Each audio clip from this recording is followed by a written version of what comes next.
नमस्कार दोस्तों, GNS news में आपका स्वागत है। हर उपयोगी जानकारी और काम की खबर से अपडेट रहने के लिए अभी सब्सक्राइब करें हमारे चैनल को और साथ में बेल आइकन भी प्रेस कर ले और वीडियो को ज्यादा से ज्यादा दोस्तों में शेयर करें। तो चलिए बढ़ते हैं खबरों की ओर। केंद्र सरकार की ओर से उज्ज्वला योजना के तहत जरूरतमंदों को रसोई गैस सिलेंडर और चूल्हा उपलब्ध कराया गया है। गरीबी रेखा से नीचे जीवन यापन करने वाले मोदी सरकार की इस योजना का काफी लाभ उठा रहे हैं। अब मोदी सरकार नई योजना पर काम कर रही है जिसमें लोगों को ऐसा चूल्हा दिया जाएगा जिसमें गैस भराने की जरूरत नहीं पड़ेगी, यानी ये आपको एक बार खरीदने के बाद मुफ्त का पड़ेगा। एक मीडिया रिपोर्ट के मुताबिक मोदी सरकार का जोर अब स्वच्छ ईंधन पर है। ऐसे में सरकार आम लोगों की रसोई में स्वच्छ ईंधन पहुंचाने की तैयारी कर रही। सरकार सौर चूल्हा उपलब्ध कराने की योजना बना रही। प्रधानमंत्री नरेंद्र मोदी बेंगलुरु में इस उद्देश्य से 6 से 8 फरवरी तक चलने वाले इंडिया एनर्जी वीक में शिरकत करने के दौरान ऐलान करेंगे। कांग्रेस सांसद राहुल गांधी ने शुक्रवार को प्रधानमंत्री नरेंद्र मोदी को 2 पन्नों की चिट्ठी लिखी है। राहुल गांधी ने इसमें कश्मीरी पंडितों की समस्याओं के बारे में बताया है। उन्होंने लिखा कि जम्मू कश्मीर में टारगेट किलिंग के बीच कश्मीरी पंडितों को घाटी में काम करने के लिए मजबूर किया जा रहा। साथ ही उपराज्यपाल जी द्वारा उनके भिखारी जैसे शब्दों का प्रयोग गैर जिम्मेदार न है। उन्होंने प्रधानमंत्री से कश्मीरी पंडितों की चिंताओं को दूर करने के लिए उचित कदम उठाने की अपील की है। आशा है कि आप सकुशल होंगे। इस पत्र के माध्यम से मैं आपका ध्यान कश्मीरी घाटी से विस्थापित कश्मीरी पंडित समुदाय की पीड़ा की ओर खींचना चाहता हूं। आतंकियों द्वारा हाल ही में कश्मीरी पंडितों का व अन्य लोगों की लगातार की जा रही टारगेट हत्याओं ने घाटी में डर और निराशा का माहौल बना दिया है। प्रधानमंत्री जी पूरे भारत को प्रेम और एकता के सूत्र में पिरोने के लिए जारी भारत जोड़ो यात्रा के जम्मू पड़ाव में कश्मीरी पंडितों का एक प्रतिनिधि मंडल अपनी समस्याओं को लेकर मुझसे मिला है। उन्होंने जानकारी दी है कि सरकार के अधिकारी उन्हें कश्मीरी घाटी में वापस काम करने जाने के लिए मजबूर कर रहे हैं। गैर भाजपा शासित कई राज्यों ने हाल के दिनों में पुरानी पेंशन योजना को लागू करने का ऐलान किया है। हालांकि इन राज्यों को आने वाले दिनों में आर्थिक तौर पर परेशानी का सामना करना पड़ सकता है, क्योंकि केंद्र सरकार ने नियमों में बदलाव किया है जिसके तहत पुरानी पेंशन योजना लागू करने वाले राज्यों को वित्त वर्ष 2023 से 2024 के लिए केंद्र से मिलने वाला अतिरिक्त कर्ज नहीं मिल सकेगा। बता दें कि नए पेंशन सिस्टम के तहत राज्य सरकारें अपना और कर्मचारी की सैलरी का एक तय हिस्सा pension funding regulatory development authority को देते हुए जिसे बाद में कर्मचारी को पेंशन के रूप में दिया जाता है। इसके तहत पेंशन फंडिंग एडजस्टमेंट के तहत राज्य सरकारों केंद्र से अतिरिक्त कर्ज ले सकती है। यह अतिरिक्त कर्ज राज्य के सकल घरेलू उत्पाद का 3% तक हो सकता है। हालांकि राजस्थान, छत्तीसगढ़, हिमाचल प्रदेश, झारखंड, पंजाब ने नया पेंशन सिस्टम छोड़कर पुरानी पेंशन योजना लागू कर दी है। ऐसे में वित्त वर्ष 2023 से 2024 में इन राज्यों को केंद्र सरकार अतिरिक्त कर्ज देने से इनकार कर सकती है। वैश्विक बाजार में कच्चे तेल की कीमतों में जारी तेजी के बीच देश के अधिकतर शहरों में पेट्रोल और डीजल के दाम स्थिर है। हालांकि पंजाब में आम लोगों को पेट्रोल और डीजल के दाम पर झटका लगा है। दरअसल पंजाब की सरकार ने शुक्रवार को पेट्रोल और डीजल पर 90 पैसा प्रति लीटर वैट लगाने का फैसला किया है। देश की राजधानी दिल्ली में पेट्रोल 96.72 रुपये प्रति लीटर और डीजल 89.62 रुपये प्रति लीटर पर स्थिर है। मुंबई में पेट्रोल के दाम 106.31 रुपये प्रति लीटर और डीजल की कीमत 94.27 रुपये प्रति लीटर है। कोलकाता में पेट्रोल और डीजल क्रमशः 106.3 रुपये और 92.76 रुपये पर बिक रहा।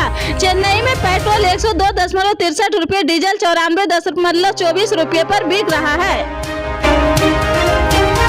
आपको बता दें, जापानी प्रधानमंत्री फूमियो किशिदा ने हाल ही में चिंता जताई कि घटते बर्थ रेट की वजह से जापान बिखरने की कगार पर है। यह हाल सिर्फ जापान का नहीं है।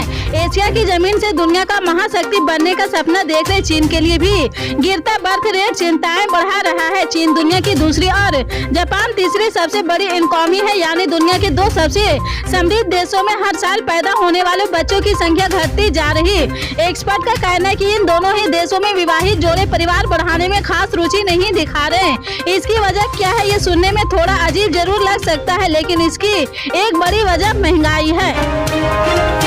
उत्तर भारत के के मैदानी इलाकों में जनवरी में सबसे ज्यादा सर्दी देखी गई है। हालांकि अब ठंड पहले से काफी कम हो गई है। मौसम विभाग ने आज ऊंचे पर्वतीय इलाकों में हिमस्खलन और निचले मैदानी इलाकों में बारिश का अलर्ट जारी किया है। कई जगहों पर सुबह और शाम के वक्त अभी कोहरा देखने को मिल रहा है। अगले 10 दिनों तक मैदानी इलाकों में मौसम में किसी तरह के बदलाव की ज्यादा उम्मीद नहीं है। हालांकि कुछ जगहों पर हल्की बारिश हो सकती है। न्यूनतम तापमान में तेजी से कोई बढ़त नहीं देखी जाएगी।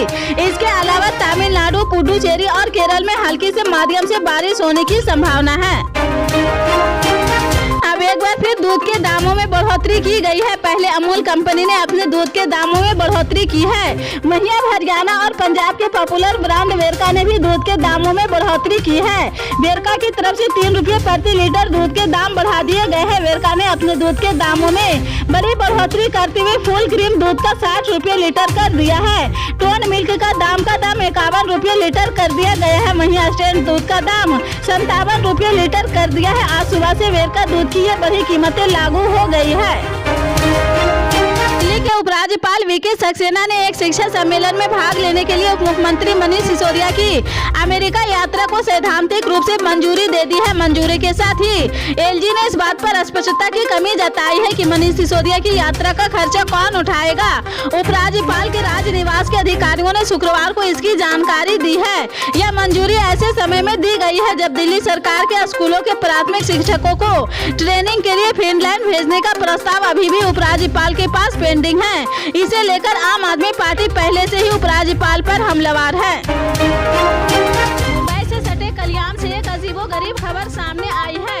यहाँ हाउस कीपिंग और सुरक्षा गार्ड की नौकरी करने वाले एक शख्स को इनकम टैक्स विभाग की ओर से 1 करोड़ 14 लाख रुपए का नोटिस भेजा गया है। यह नोटिस पाकर यह सुरक्षा गार्ड हैरान रह गया। उनका नाम चंद्रकांत वरक है। 56 साल के चंद्रकांत वरक का कहना कि जितना टैक्स भरने को कहा जा रहा उतने पैसे तो उन्होंने जिंदगी में नहीं देखी है, बस टीवी में ही देखी है। यह नोटिस जब मिला तो उनके पैरों तले जमीन खिसक गई है। चंद्रकांत वरक अपनी शिकायत लेकर इनकम टैक्स विभाग पहुंचे हैं और पूछताछ की है। जवाब सुनकर वे और हैरान हो गए हैं। उन्होंने कहा कि उनके पैन कार्ड नंबर का इस्तेमाल करते हुए विदेशों में शॉपिंग की गई है। चंद्रकांत वरक का कहना है कि उन्हें कुछ समझ नहीं आ रहा है। इस मामले की ठीक तरह से जाँच की जाए और उन्हें इस मामले से छुटकारा दिलाया जाए। जानकारी के मुताबिक कल्याण के ठानकार पाड़ा इलाके में जैन चौल में 56 साल के चंद्रकांत वरक अपनी बहन के साथ रहते हैं। व्हीकल स्क्रैप पॉलिसी के चलते अब दिल्ली परिवहन विभाग सख्त कार्रवाई करने के मूड में नजर आ रहा। इसलिए जल्द ही दिल्ली में अपने समय सीमा पूरी कर चुके वाहनों के खिलाफ अभियान चलाकर उन्हें स्क्रैप के लिए जब्त करने की प्रक्रिया शुरू की जाएगी। इसमें कौन से वाहनों पर और कैसे कार्रवाई की जाएगी, आगे हम इसकी जानकारी देने जा रहे हैं। देश की राजधानी दिल्ली सहित सभी बड़े शहर अब गंभीर प्रदूषण की समस्या से जूझ रहे हैं। इसलिए व्हीकल स्क्रैप पॉलिसी को लगाया गया था, लेकिन सख्ती न होने के कारण इसमें लोगों के द्वारा रुचि न दिखने की वजह से अब प्रशासन खुद इससे निपटने की तैयारी कर रहे हैं। बिहार के मुख्यमंत्री नीतीश कुमार लखीसराय में 7 फरवरी को समाधान यात्रा के लिए आएंगे, जिसकी तैयारियों में जिला प्रशासन जुट गया है। अधिकारियों से मिली जानकारी के अनुसार मुख्यमंत्री का कार्यक्रम हलसी प्रखंड के शिवसेना गांव में होना प्रस्तावित हुआ।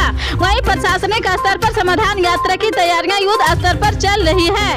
एसपी पंकज कुमार के द्वारा समाधान यात्रा की सुरक्षा व्यवस्था को लेकर एसपी रोशन कुमार, एसपी अभियान मोतीलाल और थाना अधीक्षकों के साथ तैयारियों पर चर्चा की है। बैठकों में मुख्यमंत्री के आगमन और प्रशासन से जुड़े सड़क मार्गों का रूट चार्ज और गाड़ियों के ठहराव के स्थानों के विषय में मंथन किया गया है। इसके साथ ही एसपी के नेतृत्व में पदाधिकारियों की टीम ने मुख्य कार्यक्रम स्थल से लेकर इंजीनियरिंग कॉलेज तक के रूट का निरीक्षण किया है। केंद्रीय गृह मंत्री अमित शाह शनिवार को बाबा वैद्यनाथ की चौखट पर पधारेंगे और यहाँ नैनो यूरिया कारखाने की नींव रखेंगे। एक सरकारी बयान के अनुसार देवघर में बाबा वैद्यनाथ का दर्शन एवं पूजा करने के अलावा शाह रामकृष्ण मिशन के शताब्दी वर्ष समारोह में हिस्सा लेंगे।